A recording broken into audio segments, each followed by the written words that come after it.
Bữa trưa đơn giản, xôi gà với salad và ớt Palermo.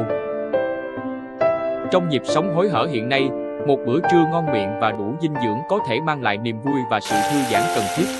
Hãy tưởng tượng bạn ngồi dưới ánh nắng ấm áp, cùng bạn bè thưởng thức món xôi dẻo thơm gà dai ngon đậm vị, hòa quyện cùng sự tươi mát của salad và chút cay nồng của ớt Palermo.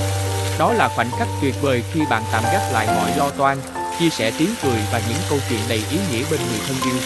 Dưới đây là cách làm xôi gà đơn giản và ngon miệng, phục vụ cho bữa trưa nhanh gọn của gia đình bạn.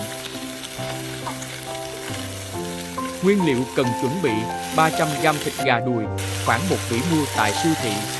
Rửa sạch để ráo. 2 chén gạo nếp, 1/2 salad iceberg, 1 ớt chuông Palermo, tất cả rửa sạch, thái miếng vừa ăn. 5 tép tỏi, hành tím 1 phần băm nhỏ 1 phần cắt lát, 3 cọng hành lá cắt khúc.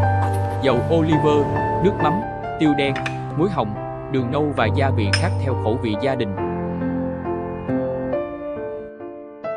Khìa gà, chuẩn bị chén gia vị gồm dầu hào, tương ớt, nước tương, chút đường, chút tiêu và ít nước lọc. Phi thơm tỏi, hành tím trong dầu ăn, sau đó cho gà vào chiên vàng hai mặt.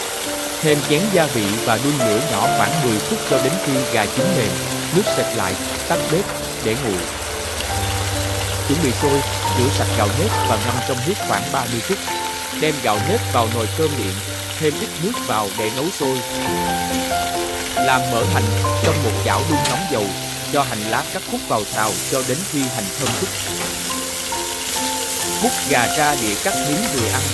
Bây giờ còn chờ gì nữa, không bày biện để thưởng thức à? Trình bày và thưởng thức. Bày xôi ra đĩa, xếp từng miếng gà, dưới nước thìa gà và mỡ hành lên phía trên, kèm theo một đĩa salad tươi mát và một góc nhỏ ớt Palermo. Món ăn sẽ hấp dẫn hơn khi được trình bày đẹp mắt và đầy đủ màu sắc. Xôi gà cung cấp năng lượng từ gạo nếp và protein từ gà, giúp cơ thể duy trì sức khỏe và hoạt động hiệu quả.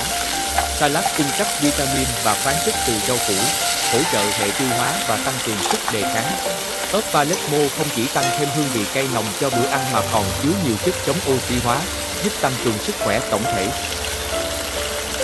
Cuộc sống trở nên đẹp hơn khi chúng ta biết dành thời gian để tận hưởng những bữa ăn ngon cùng bạn bè và gia đình.